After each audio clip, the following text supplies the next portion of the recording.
The Warner Brothers water tower is one of the most iconic images of Hollywood, but most people probably don't know the story of the men behind it.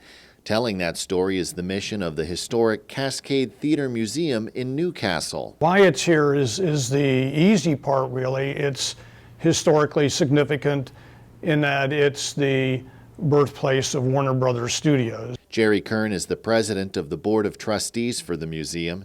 He says the museum's mission is the same as the Warner Brothers, to educate, entertain, and enlighten.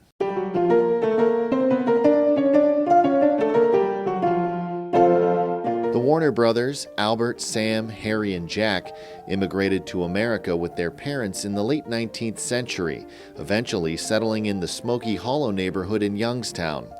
The brothers were known for being good athletes and good businessmen. They took up trades including shoe shining, butchery, and the repair and sale of bicycles.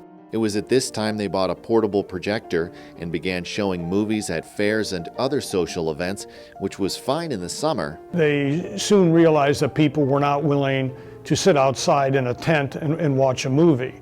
So it dawned on them that they needed to have a permanent residence. In 1907, the brothers opened their first permanent theater, the Cascade, in Newcastle. Newcastle was growing so fast that if they opened in Newcastle, that they would be able to attract new customers who had just arrived in the city.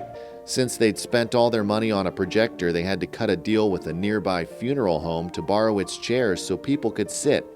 Visitors to the museum should be considerably more comfortable in their seats, which have been donated by Tinseltown in Boardman.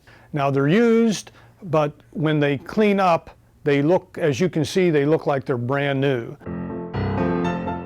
But while the seats may have been updated for comfort, the music that will accompany the films shown here will be more historically accurate. A local family donated this organ to us, and when we show movies here in the Bijou Theater, we'll be able to have music accompanying the film. Kern says the build-out of the 2,500 square foot museum is complete except for the flooring. He estimates they need to raise another $20,000 or so for the floor, equipment, and proper exhibit displays before they hold their official opening. Still, visitors can come from 11 to 5 Tuesday through Friday to see all the work completed thus far and to learn about four brothers from Youngstown who changed an industry. They succeeded because they had a better product and they were more competitive, but also because our government, our political and our economic system allowed them to have those freedoms to do and perform the way that they chose to. 717 Business Loans, from commercial mortgages to SBA loans or lines of credit and equipment and vehicle loans.